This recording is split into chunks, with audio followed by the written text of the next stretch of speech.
I think that all of us are committed. But I think that some of us are producing results in our lives that level of commitment brings that we particularly don't like or find distasteful. I don't think that as a participant in life, you cannot be committed. You're either committed to mediocrity or you're committed to greatness. You're either committed to being productive or you're committed to being non-productive.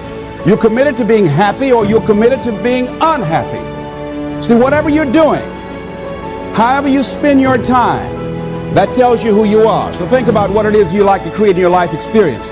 Once I look at how you commit your time, once I do an evaluation on how you spend your time, I can tell you exactly what you're committed to. People that say they have dreams or want to open a business or want to do something differently than what they're now doing, they don't like their jobs, they're unhappy, they're unfulfilled. People who say they want to improve their income level, look at how they spend their time. How they spend their time, the commitment of their time, how they use that will really tell the truth. People who said, I'd like to do better, but you don't find them in vocational or technical schools upgrading their skills and their knowledge, how they spend their time, that will tell you what's going on. People who say they want to normalize their weight, they want to be healthy, but every time you see them, they're eating, that will tell you that they're committed to being obese for the rest of their lives. People tell you they want to stop smoking and they're lighting up at that time. Folks that say, I want to stop drinking, and every time you're in their face, they're reeking with alcohol, that will tell you what's going on. Don't have to listen to what they say, just watch what they do. Commitment shows up in your life in what you do. On the other hand, you can make the commitment to your life that you don't like the results that you have and that you're going to do something about it. See, that power is available to all of us. You can only have two things in life: reasons or results. Notice, reasons don't count.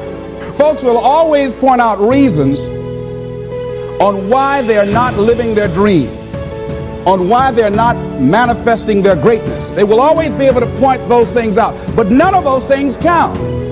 The only thing that counts are results. And results don't lie, ladies and gentlemen.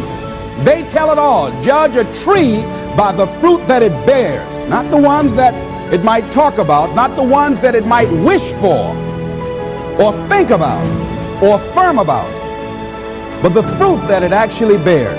We all have opportunities to give up on what we're believing for, walk away from an uncomfortable situation, slack off, not be our best.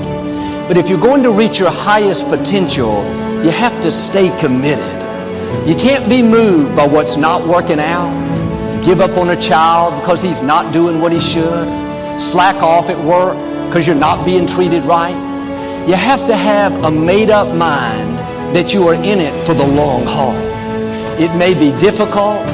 You have a good reason to walk away. Don't take the easy way out. Stay committed to your marriage. Stay committed to raising those children. Stay committed to your friends. They may make mistakes. Give them some grace. Don't be a fair-weathered friend. Be committed in the good times and the tough times.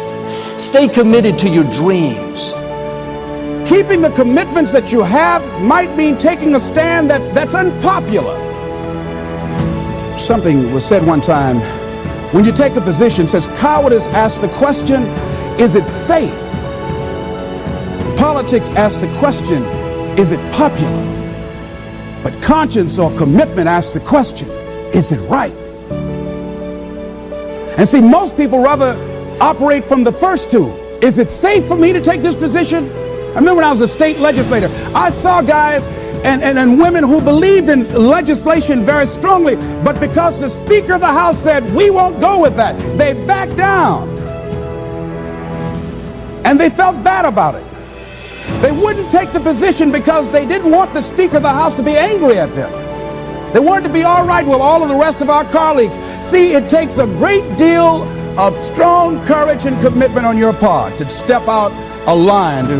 Henry David Thoreau says, if a man doesn't keep pace with his companions, perhaps he's listening to the beat of a different drummer. Let him dance to the music that he hears, however measured or far apart. When you are committed, you're dancing to the beat of a different drummer.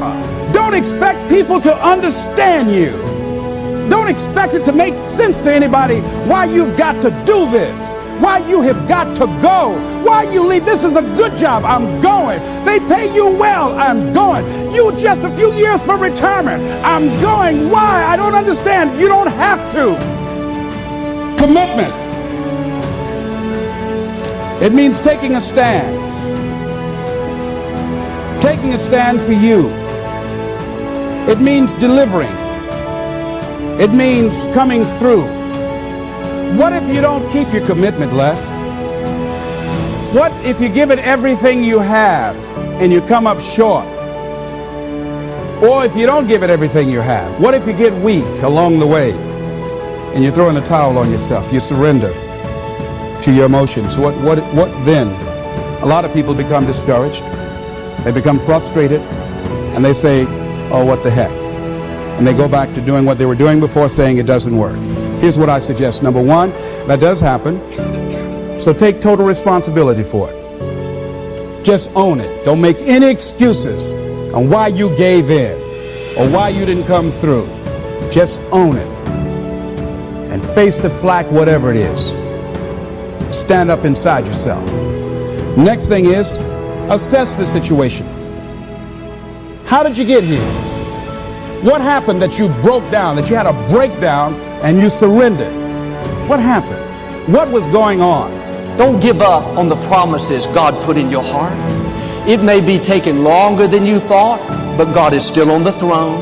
He's a faithful God. He's already set the time to bring it to pass. Stay committed to your church. Stay committed to your job. Be a loyal person. Somebody they can count on day in and day out. You're not always going to feel like it. There will be good days and tough days.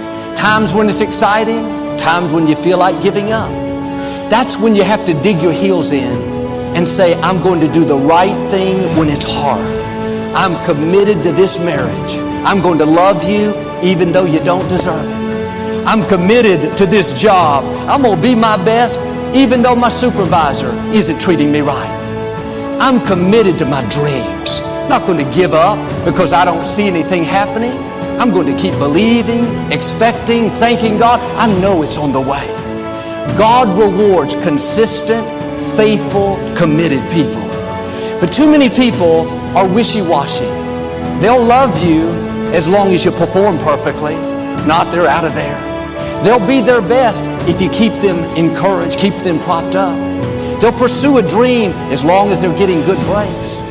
Their commitment is based on things going their way. But when it's difficult, when it's taking longer than they thought, they get discouraged, start to slack off. Well, Joel, I don't like my job. They don't treat me right. That's why I show up late. That's why I play on the computer half the day. You're not working under people, you're working under God.